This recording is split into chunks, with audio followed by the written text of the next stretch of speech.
Hello and welcome everybody to this week's Tea and Sympathy with Gillian-Baker. I'm Gillian-Baker and I'd like to welcome you. When you hop on, make sure that you say hello in the comments and let us know what you're drinking, what kind of tea you're drinking. Today I have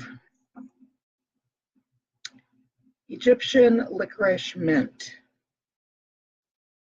I needed a pick-me-up. Feeling kind of sleepy. It's been kind of rainy here the last few days, and my sinuses are like clogged up, and all my eyes feel real tired. And so when my eyes feel tired, I feel tired all over. So I needed a little pick me up because I've got a lot of work going on today. Great stuff going on here as I launch my new book this week, Libel to Kill. It will be out on Friday, the 31st, and I'm so excited. It's finished. And I'm so proud of it. It's great. It's so much better than I expected it to be. Thank goodness. I mean, it's only taken me a year to write it. Promise the next one will be much, much sooner than that. And I already have the idea for my next book, which I'll start writing. I told you guys that the next book that I put out after Libel to Kill will be a whole new series. And I have the first book written. I just need to go through all the revisions and all that good stuff. But I came up with an idea for the second book in this series. So I'm super excited. It just kind of came to me in a flash after I woke up one morning last week. And I don't know all the details, but I know like the central character. And so that's really exciting. So I can't wait to get started on that. Probably next week, but this week, now that the book is up, Amazon is approving it as we speak. They're doing whatever they do. And this week I'm sending off the paperback. How can I say this? I'm sending the manuscript to the person who formats the paperbacks for me. So I'll be sending that to him, and probably in less than a week after the digital one is available, the paperback will be available as well. And I've never told anybody this, but big reveal. I have a sound studio set up in, I guess maybe I should show you someday, set up in our walk-in closet, and with all the sound equipment and everything. And hopefully soon I will start reading the audiobooks for the series. I'm sure that I'll start with the digital detective series, the Jade series. I'll start there, and I'm a little nervous about that. And I was going to have somebody else read it, like hire somebody to read it, and all my friends and family are like, no, you need to read it. So, okay. A little scary. I don't know how long it'll take me, but probably longer than I wanted to. Anyway, I digress. So this week, I'm busy with work stuff, but also getting everything ready for the launch and writing some guest posts, and also getting some ads out so that more people hear about the book and all that good stuff. So lots to do. Hence, I needed a pick-me-up. So I got some Egyptian licorice mint. I love yogi tea. I don't know if you guys have ever tried yogi tea, but I love it. So today, finally, 4 minutes in, and I'm finally getting to our topic. Hey, Emmett, how's it going? Thanks for joining. Say hi and tell us what kind of tea you're drinking today. somebody else is here too, but I can't see who it is. Whoever you are, don't be shy. Tell us who you are, what you're doing, what you're drinking. So today I wanted to talk to you a little bit about labyrinths. And in this particular book, Liable to Kill, I used a labyrinth to demonstrate how Jade is transforming her life from the inside out. And in writing circles, we call that a character arc. So to have a really good character, a really good protagonist that readers enjoy, they have to change. They can't stay static all the time. They can't make the same mistakes over and over again.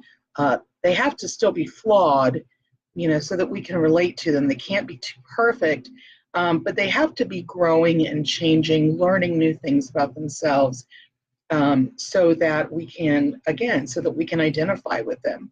And one of the ways that I did that in this book was to have Jade continue to use the labyrinth that Gwendolyn in book 3, Murder Over Medium, Gwendolyn built this labyrinth.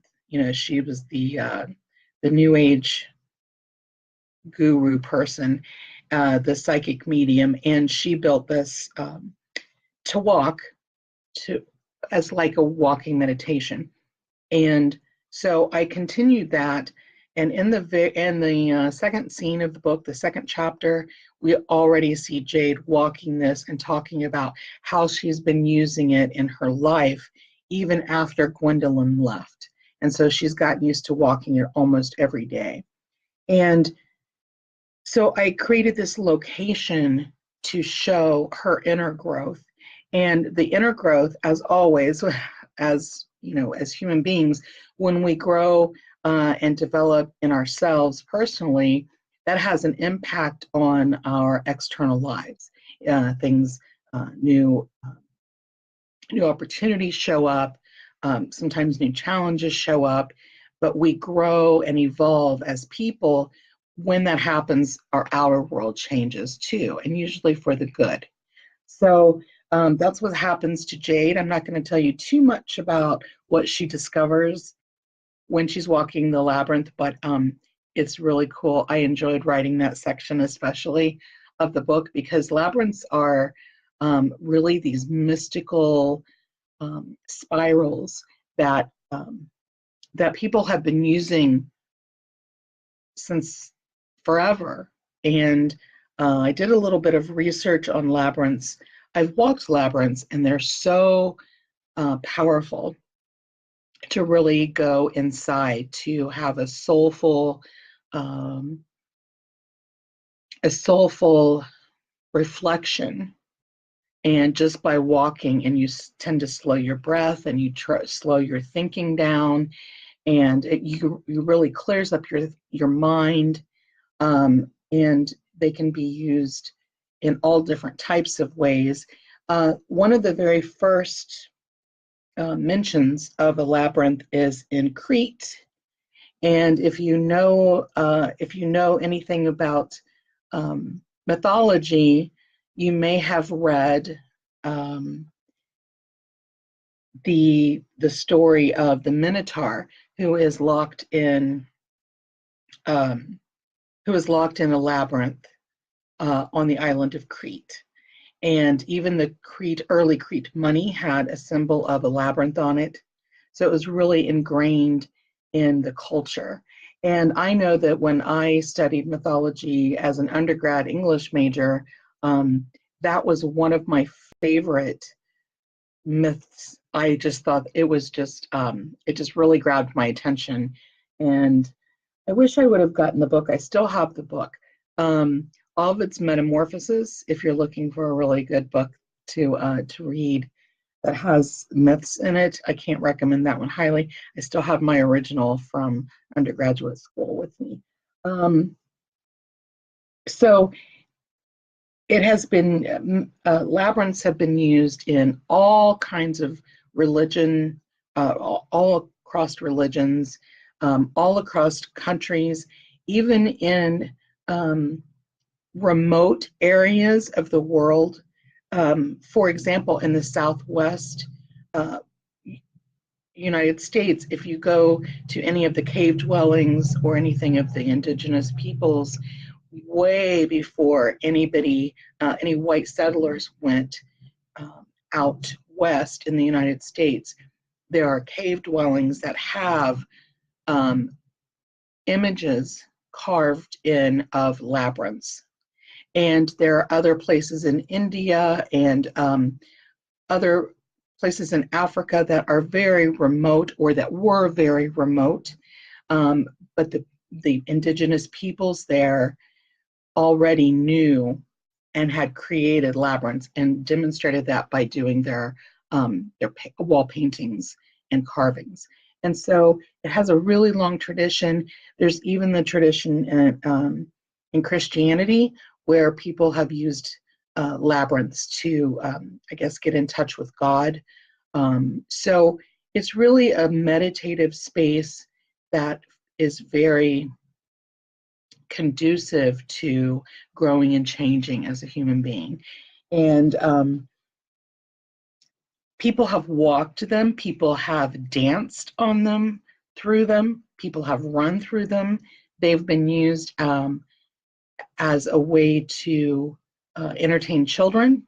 They have been used as mosaic tiles in civic buildings, or very wealthy people still today will create labyrinths. And I even found, when I was looking, I thought this was so cool. It was really hard for me not to click on the link. There's a company, and there's probably more than one. I just saw one when I was doing some quick research, that designs that you can buy labyrinth kits so that you can create your own labyrinth in your backyard, or they even have like, I don't know what they called it, like a plasticky huge thing, kind of like what do they call that? Those mats with the big circles, the game that you play. I can't think of the name. Everybody knows this game. Help me out, guys. What's the name of the game where you cross over each other? Anyway, it's this big plastic mat that has a labyrinth on it. I mean, and it's huge, so you could put it, for festivals or whatever. You could have people have one that you could move around and use as a labyrinth for people. There's one here in Columbus, not too far from us, that I know lots of different people use. It's in a public park, and I know that some of my Buddhist friends use it, as well as just lots of other people. Anybody is welcome. Any of the public is welcome to use it. And so it's a symbol of going within. It often starts on the edge, and then you wind your way into the inside, and then you can come back out as well. So it's a way to go inside, and I use that to signify Jade's changes, her inner changes, and how that impacts what action she ends up taking in the investigation, as well as how that changes what she does with her writing. She's writing a novel, she's having a really hard time with it, and she ends up making lots of changes in her life because of something that happens to her in the labyrinth. So I hope you enjoyed the behind the scenes. Last week I talked about parrots and how I had to do research with parrots for the book.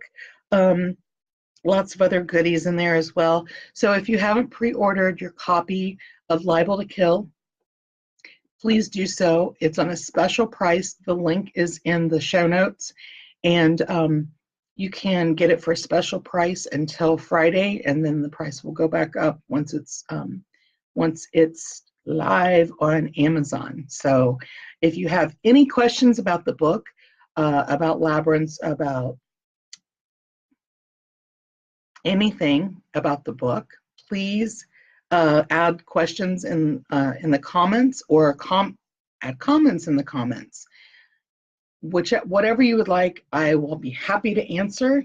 And if you're watching this on the replay, make sure that you use the hashtag replay and tell us what kind of tea you're drinking when you watch. Okay, until next week, we will see you then. Bye.